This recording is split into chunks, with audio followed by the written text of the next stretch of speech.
Hello friends, welcome to AS times. Friends, ఈరోజు మీ అందరికీ ఈ వీడియోలో ఇప్పుడే వచ్చినటువంటి ఒక బ్రేకింగ్ న్యూస్ అప్డేట్ గురించి చెప్పడానికే ఈ యొక్క వీడియోని అయితే చేయడం అయితే జరుగుతుందండి. సో ఆ బ్రేకింగ్ న్యూస్ అప్డేట్ ఏంటంటే, మన యొక్క ఏపీ రాష్ట్ర వ్యాప్తంగా రేపటి నుండి పెన్షన్దారులకు సంబంధించినటువంటి వారి ఇళ్లకు మనకేంటంటే అధికారులు అయితే వస్తున్నారండి. అయితే ఈ అధికారులు సర్వే అయితే చేయడానికైతే ప్రభుత్వం అయితే ఈ అధికారులను అయితే పంపిస్తున్నారు. అయితే ఇలాంటి వారికి అందరికీ పెన్షన్లు అయితే రద్దు చేస్తారు. అయితే వీరందరికీ సెప్టెంబర్ 1వ తేదీన అయితే పెన్షన్ల పంపిణీ అనేది జరగదండి. వీళ్ళందరికీ పెన్షన్ అనేది ఆల్మోస్ట్ రానట్టే. అయితే మనకు ఎందుకు ఈ సర్వే చేయబోతున్నారు, అలాగే ఎవరెవరికి పెన్షన్ రాదు ఏంటి, దానికి సంబంధించిన పూర్తి వివరాలు తెలియజేస్తాను. ఈ వీడియో మీకు నచ్చినట్లయితే లైక్ చేసుకోండి. ఛానల్ను సబ్స్క్రైబ్ చేసుకోకపోతే వెంటనే ఛానల్ను కూడా సబ్స్క్రైబ్ చేసుకొని ఫాలో అవుతానండి. అలాగే మనకు పెన్షన్దారులు ఎవరైతే పెన్షన్లు తీసుకుంటున్నారో వారి పెన్షన్లు అనేవి కొన్ని కారణాల చేత అయితే రద్దు చేస్తున్నారండి ప్రభుత్వము. అయితే మీ యొక్క పెన్షన్ అనేది యాక్టివేషన్లో ఉందా లేదా ఇన్యాక్టివేషన్ మోడ్లో ఉందా అనేది చెక్ చేసుకోవాలంటే డిస్క్రిప్షన్లో లింక్ అనేది ప్రొవైడ్ చేశాను. జస్ట్ ఆ లింక్ పైన మీరు ట్యాప్ చేస్తే కనుక వెబ్సైట్ అనేది ఓపెన్ అవుతుంది. ఓపెన్ అయిన తర్వాత మీ యొక్క పెన్షన్ ఐడి కార్డు ఉంటుంది కదా, సో ఆ ఐడి కార్డులో మీకు ఒక నెంబర్ ఉంటుందండి. దాన్ని మనకు పెన్షన్ ఐడి నెంబర్ అంటారు. సో ఆ పెన్షన్ ఐడి నెంబర్ ఎంటర్ చేసి మీరు సబ్మిట్ చేస్తే కనుక మీ యొక్క పెన్షన్ యాక్టివేషన్ మోడ్లో ఉంటే కనుక మీరు టెన్షన్ పడాల్సిన అవసరం అయితే లేదు. మీకు పెన్షన్ అయితే సెప్టెంబర్ 1వ తేదీన అయితే వస్తుంది. ఒకవేళ మీ యొక్క పెన్షన్ అయితే ఇనెలిజిబుల్ లిస్ట్లో అంటే ఇన్యాక్టివేట్లో ఉంటే కనుక ఏ కారణం చేత వాళ్ళు ఇన్యాక్టివేట్ చేశారో సో దాన్ని మీరు రీజన్ తీసుకొని మళ్ళీ మీరు కొత్తగా పెన్షన్కి సంబంధించి అప్లై చేసుకోవాల్సి అయితే ఉంటుందండి. ఇక వివరాలను తెలుసుకుందాము. అయితే మన యొక్క ఏపీ రాష్ట్ర వ్యాప్తంగా పెన్షన్దారులకు సంబంధించి ఎవరైతే పెన్షన్ లబ్ధిదారులు ఉన్నారో వీరిపైన ప్రభుత్వం మరోసారి సర్వే అయితే చేపట్టబోతున్నారండి.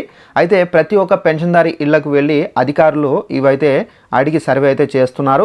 అయితే ఇవి చూపిస్తేనే మీ యొక్క పెన్షన్ అనేది ఉంటుంది. ఒకవేళ మీరు ఇవి కనుక చూపించకపోతే మీ యొక్క పెన్షన్ అనేది ఆల్మోస్ట్ రద్దు అయ్యే అవకాశం అయితే ఉందండి. సో ముందుగా మనము ఏ కారణాల చేత వీరి యొక్క పెన్షన్ రద్దు చేస్తున్నారో దానికి సంబంధించి తెలియజేస్తాను.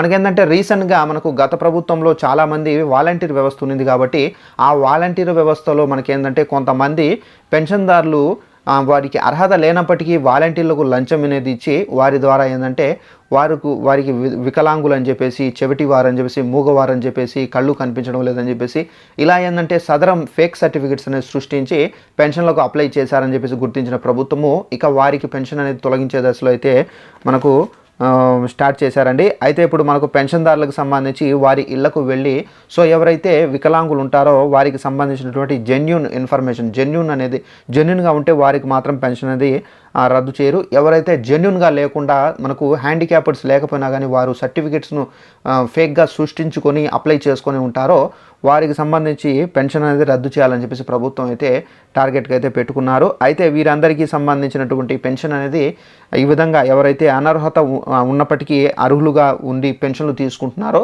అలాంటి వాళ్ళకి సంబంధించినటువంటి పెన్షన్లు అనేవి మనకేంటంటే సెప్టెంబర్ 1వ తేదీన అయితే మనకు వీరందరికీ సంబంధించినటువంటి పెన్షన్ అనేది పూర్తిగా అయితే రద్దు చేయబోతున్నారండి ప్రభుత్వము. అలాగే పెన్షన్దారులకు సంబంధించి ముఖ్యంగా ఏంటంటే మీ ఇళ్లకు అధికారులు వచ్చినప్పటికీ ఏంటంటే మీరు ఒకవేళ వికలాంగులు అయినప్పటికీ మీరు మీ దగ్గర ఉన్నటువంటి సదరం సర్టిఫికేట్ చూపించినప్పుడు సో మీకు వికలాంగత్వం ఎంత % ఉండేదని చెప్పేసి దాంట్లో మెన్షన్ చేసి ఉంటారు. దాన్ని బట్టి వాళ్ళు అర్థం చేసుకుంటారు. సో మీకు వికలాంగత్వం లేకున్నా కానీ లైట్గా ఉన్నా కానీ వారి యొక్క పెన్షన్ అనేది తొలగించే అవకాశం చాలా వరకు అయితే ఉంది. సో ఈ కారణాల చేత ప్రభుత్వం అయితే పెన్షన్లు అనేది తొలగిస్తున్నారు. అయితే ఇది మనకు మోస్ట్లీ ఈ విధంగా ఫ్రాడ్ చేసి పెన్షన్లు తీసుకున్న జిల్లా చూసుకున్నట్లయితే కడప జిల్లాలో చాలా వరకు ఈ విధంగా అయితే జరిగిందని చెప్పి ప్రభుత్వం అయితే గుర్తించింది. సో దీని కారణంగా మన యొక్క రాష్ట్ర వ్యాప్తంగా కూడా అయితే చాలా వరకు ఇలాంటివి జరిగాయని చెప్పేసి గుర్తించి ప్రభుత్వము ఈ సర్వే అనేది చేపట్టబోతున్నారండి. సో ఇదండి మనకు పెన్షన్దారులకు సంబంధించి ఉన్నటువంటి ఇన్ఫర్మేషన్. ఈ వీడియో మీకు నచ్చినట్లయితే లైక్ చేసుకోండి. ఛానల్ ఎవరైనా సబ్స్క్రైబ్ చేసుకోకపోతే వెంటనే ఛానల్ కూడా సబ్స్క్రైబ్ చేసుకుని ఫాలో అవుతుంది. ప్రతి చిన్న ఇన్ఫర్మేషన్ మీకు తెలియజేస్తూ ఉంటాను. ఆంధ్రప్రదేశ్ గవర్నమెంట్ నుండి ఎలాంటి అప్డేట్ వచ్చినా. Thanks for watching this video. All the best.